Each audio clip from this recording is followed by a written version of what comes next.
নবীজি উম্মতের রূহানি ডাক্তার। একই প্রশ্নের জবাব ব্যক্তি ভেদে নবী ভিন্ন রকম দিতেন।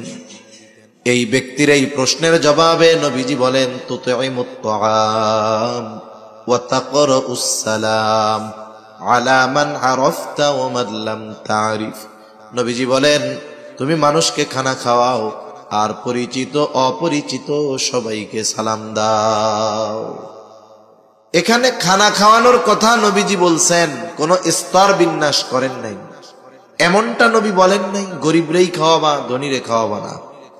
একজন গরিব অসহায় সেও যদি আল্লাহ তাআলার সন্তুষ্টির জন্য একজন কোটিপতিকে খানা খাওয়ায়, তাহলে এই খানা খাওয়ানোরও ফজিলত আছে।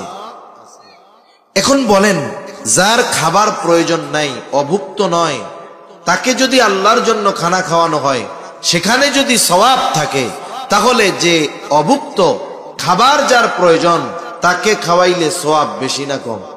নিঃসন্দেহে বেশি। এর দ্বারা দুইটা কাজ হয় সাধারণভাবে। এক নাম্বার কাজ হলো খানা খাওয়ানোর সওয়াব হয়। দুই নাম্বার, এই যে তার খাবারটা প্রয়োজন ছিল, প্রয়োজন মেটানো হয়। আর নবীজি সাল্লাল্লাহু আলাইহি ওয়াসাল্লাম বলেন, এক মুসলমান যদি অপর মুসলমানের প্রয়োজন মিটিয়ে দেয়, যে অপর মুসলমানের প্রয়োজন মিটিয়ে দিবে, আল্লাহ রাব্বুল আলামিন দুনিয়া আখিরাতে তার প্রয়োজন মিটায় দেয়। এই যে শীতের আগমন, শীত তো মুমিনের জন্য ইবাদতের বসন্ত, কারণ এই সময় রাত লম্বা, পরিপূর্ণ ঘুম হয়ে যায়, রাত 3টায় 4টায় ঘুম পরিপূর্ণ হয়ে যায়। আবার ফজর শুরু হয় সেই 5টার সময়। ইচ্ছা করলে নামাজি এই সময় তাহাজ্জুদ বেশি পড়তে পারে, অন্যান্য আমল করতে পারে। শীতের সময় দিন ছোট হওয়ায় রোজা রাখতে পারে। আবার এই শীতের আগমন যখন ঘটে, অনেকের আবার কষ্টের কারণ যদি তার শীত বস্ত্র না থাকে। আমরা আমাদের আশেপাশে খুঁজে খুঁজে দেখব কাদের শীতবস্ত্র নাই, শীতবস্ত্র নাই।